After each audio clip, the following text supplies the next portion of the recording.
Heads or tails? You win some, you lose some. This one looks okay. So, as you would have guessed, all right, we're going to talk about a kind of unique oddity that a lot of people actually come across, and that is a magician's coin.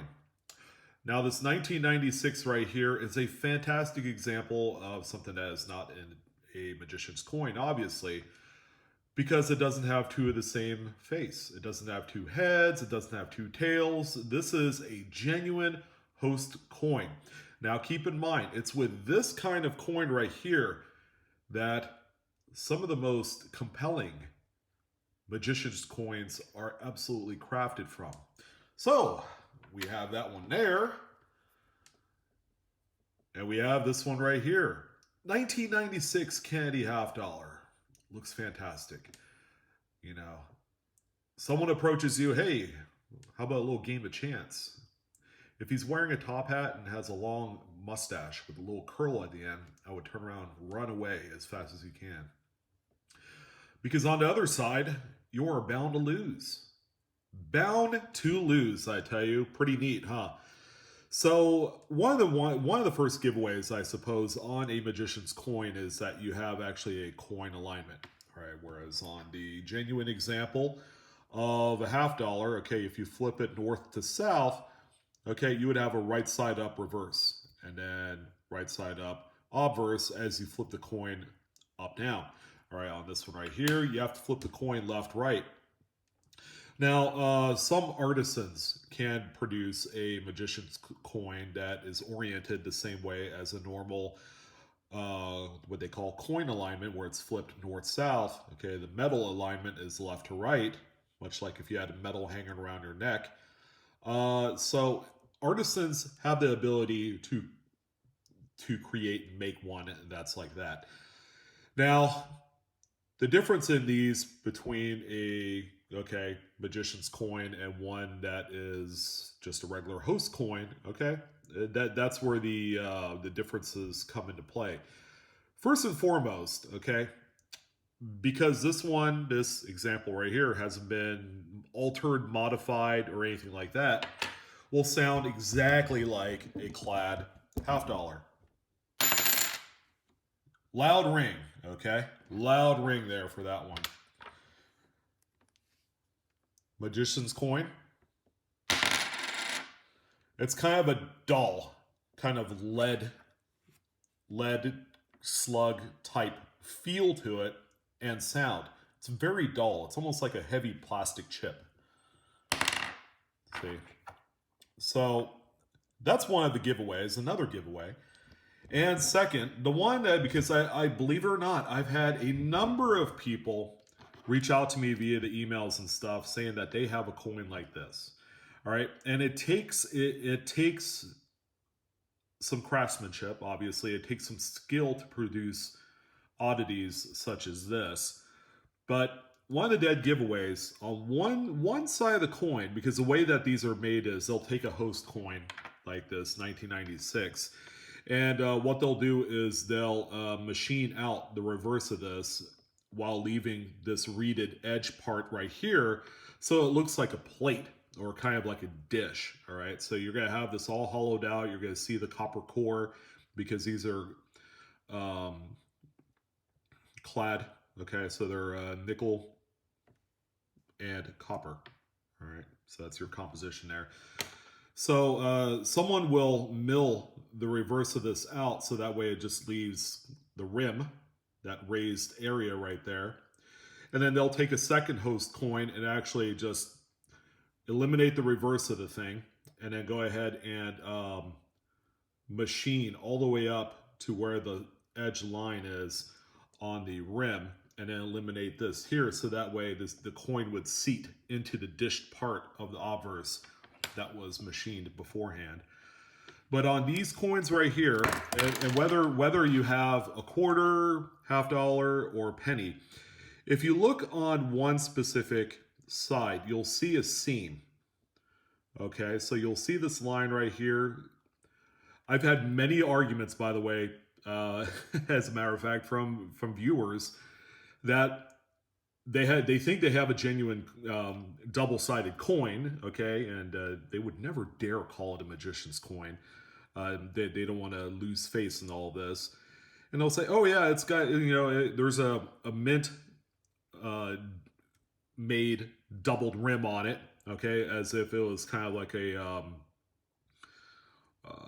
I don't know what do you call it, kind of like a misaligned die, a mad."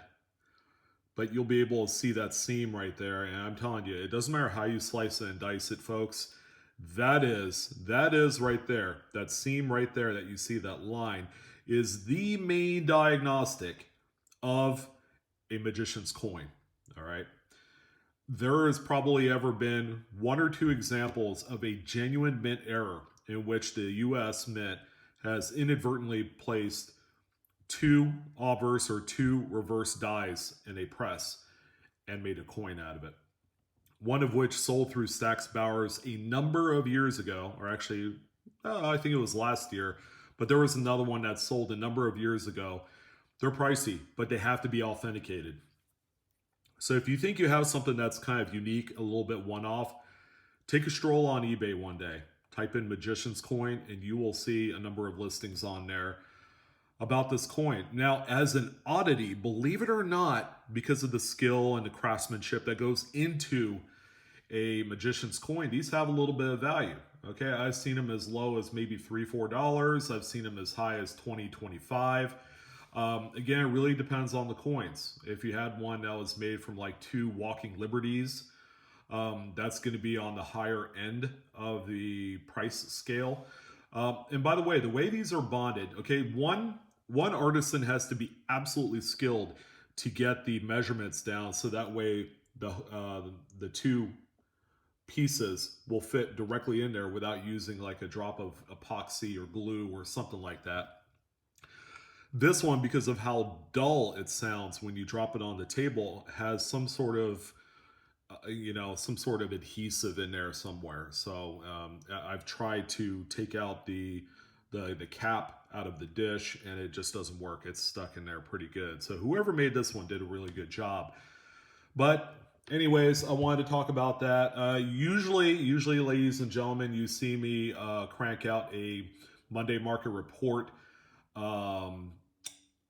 Either Sunday night or Monday. I'm changing it up a little bit. I'm actually going to do the Monday market report a little bit later in the day, probably before a lot of folks' bedtime.